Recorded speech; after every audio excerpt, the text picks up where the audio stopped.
Alright, we're going to take a little ride in our 1970 GTO today. Had the car for about 4 years. Done extensive work to it. It's not a show car, but it is a nice driver. It's a 455 period correct block, 4-bolt main, HO block. Take you around the front here. Show you the motor.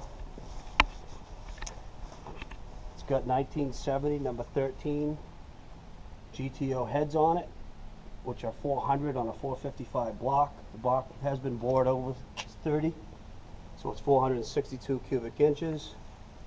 It has a Holley street strip carburetor on it with mechanical secondaries. The motor is also got a solid lifted cam in it. High performance ignition system. Pretty much gone through all the brakes. And Midwest Muncie's out of Wisconsin actually built the transmission for it, so unlike most Pontiacs with an M21, I decided because of the torque, it has over 560 foot-pounds of torque, it needed an M22 rock crusher transmission to handle the horsepower and the torque. Not sure the horsepower, it's probably pulling in the high 400 to low 500 range. Also switched the rear end around. It has a 1971 Chevelle heavy duty 8 7/8 ring gear posi traction rear end, completely rebuilt with 390 gears. I'm going to start it up for you in a minute here. We're going to just take it for a little ride and blow some dust off it. It's been sitting for a long time, so choke is not hooked up, so she spits a little while she's warming up. Let's see what we can do here. Alright, we just started it up. Warming it up a little bit. There's no choke on it, so she spits and pops a little bit. It's got 11.5 to 1 compression again with a solid lifted cam.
Clutch in it.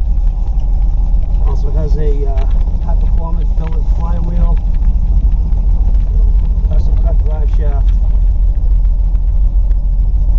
And they also built me a new old stock shifter for it to make sure everything lined up perfectly. She does have a lot of gear line because of the M22.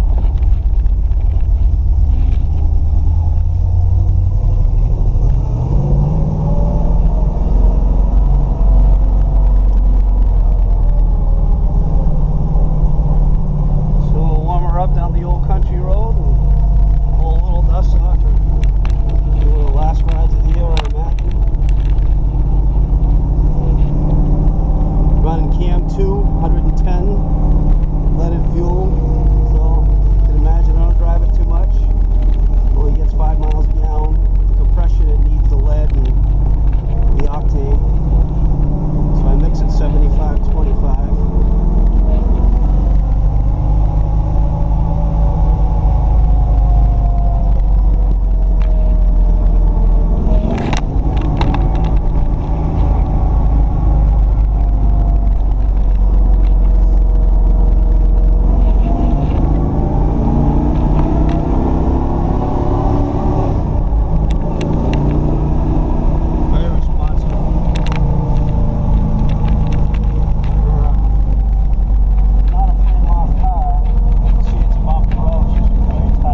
4-speed car. I have the PHS documents. It is a 242 car. EIN, everything's been documented. When I bought it, someone had put an automatic in it. Basically had to go through